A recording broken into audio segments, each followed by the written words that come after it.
2012-13 წლების სეზონი მალაგას საკლუბო ისტორიაში ყველაზე დიდი თავგადასავალი იყო. ესპანეთის სამხრეთით ანდალუსიის პატარა ქალაქის გუნდი, რომელიც წლების განმავლობაში ლა ლიგაში გადარჩენისთვის იბრძოდა, უცბად ევროპის დიდ სცენაზე აღმოჩნდა და ჩემპიონთა ლიგის გათამაშებაში მეოთხედ ფინალამდეც მიაღწია. ყველაფერი ჯერ კიდევ 2010 წლიდან დაიწყო. მაშინ როცა კლუბი აბდულა ალ-თინმა შეიძინა. მისმა მოსვლამ გუნდს ფინანსური ბერკეტები გაუხსნა და საშუალება მისცა კარგი ფეხბურთელები დაემატებინა. ის ფაქტორი, რამაც განაპირობა მალაგას წარმატება, სწორედ განხორციელებული ტრანსფერები იყო. 2010 წელს მათ დაიმატეს მარტინ დემიკელისი, მცველი ბაიერნიდან 2 მილიონ ევროთ, რომელიც მოგვიანებით ერთ-ერთ წამყვან ფიგურად იქცა კლუბში. ამავე წელს დაიმატეს ხულიო ბაპტისტა რომადან, იგნასიო მონრეალი ოსასუნადან 6 მილიონ ევროთ. 2011 წელს კი მალაგამ ყველაზე აქტიური ტრანსფერები განახორციელა, რადგან დაახლოებით 8 ფეხბურთელი დაიმატეს მათ.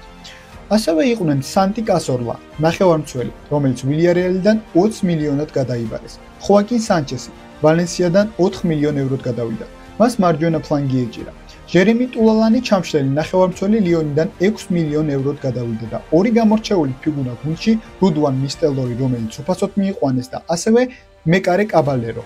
სულ რაღაც 500,000 ევროთ დაიმატეს. ისკოც ამავე წელს დაიმატეს, თუმცა მნიშვნელოვან ფიგურად 2012-13 წლების სეზონში იქცა. გუნდის მთავარი მწვრთნელი კი მანუელ პელეგრინი იყო, გამოცდილი ჩილელი სპეციალისტი, რომელმაც მალაგა ევროპული სტილის გუნდად აქცია, ბურთის ფლობის, ტექნიკური ფეხბურთისა და კონტრშეტევების სწორად გაწერილი სტრატეგიით. მისი ტაქტიკა 4-2-3-1 იყო, თუმცა თამაშის დროს ეს 4-4-2 ფორმაციაში გადადიოდა. მალაგამ განხორციელებული ტრანსფერებით 2011-12 წლის სეზონში ლა ლიგაში მეოთხე ადგილი დაიკავა და ჩემპიონთა ლიგაზე პირველად გავიდა, რასაც მოჰყვა ისტორიული 2012-13 წლების სეზონი. ამ სეზონის გუნდის ძირითადი ბირთვი და შემოქმედი ფეხბურთელები იყვნენ ისკო, ხოაკინ სანჩესი, ხულიონ ბაპტისტა, ხავიერ სავიოლა, ჯერემი ტულალანი და სხვები. დადგა 2012 წლის ჩემპიონთა ლიგური სეზონიც.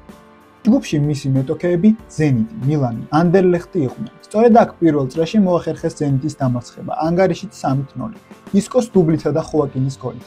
შემდეგ ამას ანდერლეხტი მოჰყვა, ასევე 3 უპასუხი გოლით და მილანი, რომელიც სულ 1-0 დაამარცხეს და იმ თამაშში თავის გამოჩენა ხოაკინმა მოახერხა. მეორე წრეში ვითარება რადიკალურად შეიცვალა და გუნდმა სამივე მეტოქესთან ფრე ითამაშა. ამან განაპირობა ის, რომ ბეჯგუფიდან ყველასგან მოულოდნელად მალაგა პირველი ადგილით გავიდა. ჯგუფურ ეტაპზე განსაკუთრებულად გამოირჩეოდნენ ისკო და ელისეო. და შედეგად მივიღეთ, რომ მალაგამ დარჩა დაუმარცხებელი და იქცა სენსაცია, რადგან ჩემპიონთა ლიგურ დებიუტში ჯგუფიდან პირველი ადგილით გავიდა. მერვეთ ფინალში მათ პორტო შეხვდა. გუნდმა ფრთხილად ითამაშა, ძირითადი ყურადღება დაცვაზე იყო, თუმცა ისინი დამარცხდნენ, ანგარიშით 1-0. ის ერთი გოლი კი ჟოაო მოუტინიომ გაიტანა. მეორე თამაში ვითარება შედარებით განსხვავებული იყო, რადგან სულ სხვანაირი მალაგა ვიხილეთ. ისკომ პირველივე ტაიმში შეძლო გოლის გატანა, მას დაემატა სანტა კრუსის თავური გოლი მეორე ტაიმში და მალაგა მეოთხედფინალში.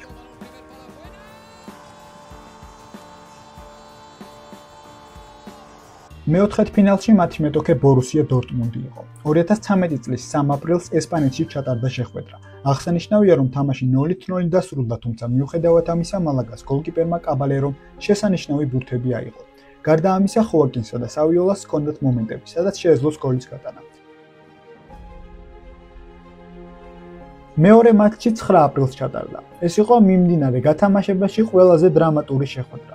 25 წუთზე ხოაკინმა მალევე მოახერხა და მალაგა დააწინაურა. თუმცა პოლონელმა თავდამსხმელმა ლევანდოვსკიმ წონასწორობა 40 წუთზე აღადგინა და ანგარიში გაათანაბრა.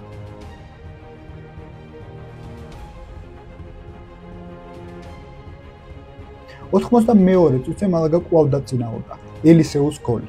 თუმცა 91 წუთზე მარკო როისისა და მოგვიანებით ფილიპე სანტანას გოლებით დორტმუნდმა ესპანური კლუბი ლიგას გამოთიშა. აღსანიშნავია, რომ ფილიპე სანტანას გამარჯვების გოლი სადავოდ მიიჩნევა. ბოლო შეტევა, ბურთი მრავალჯერ ბრუნდება საჯარიმოში. 3 დორტმუნდის მოთამაშე აშკარა თამაშგარეში იყო, მაგრამ არბიტრმა არ დააფიქსირა. ეს მატჩი იქცა დრამისა და სენსაციის სიმბოლოდ. პროვინციული კლუბის ზღაპარი ასე დასრულდა, როგორც ხშირად ხდება ფეხბურთში. საკამათო და სასტიკი ეპიზოდით.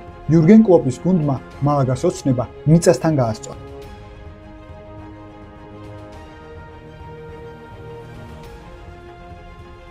მას შემდეგ მომდევნო სეზონში UEFA-მ ფინანსური დარღვევები აღმოუჩინა კლუბს, რამაც პროექტი ქაოსში ჩააგდო. კაზორლასა და ნაჩო მონრეალის გაყიდვის შემდეგაც კი ბალანსის გასწორება შეუძლებელი აღმოჩნდა და გუნდი ჩემპიონთა ლიგის პრიზებზე იყო დამოკიდებული. ლა ლიგაში მე-6 ადგილი დაიკავეს, თუმცა UEFA-მ მათ ერთი წლით ევროპულ ტურნირებზე მონაწილეობა აუკრძალა. სწორედ ამან გამოიწვია გუნდის დაშლა. პელეგრინი წავიდა სიტიში, ხოაკინი ფიორენტინაში, ტულალანი მონაკოში, დემიკელისი ატლეტიკოში, ხოლო გუნდის ვარსკვლავი ისკო რეალმა გადაიბირა. მომდევნო სეზონს მე-11 ადგილითა და 17 წაგებით შეხვდა მალაგა. ამგვარად დასრულდა პატარა ესპანური კლუბის მოგზაურობა ევროტურნირებზე. მალაგამ კიდევ ერთხელ დაამტკიცა, რომ სწრაფი აღმასვლა ხშირად სწრაფ დაცემასაც იწვევს.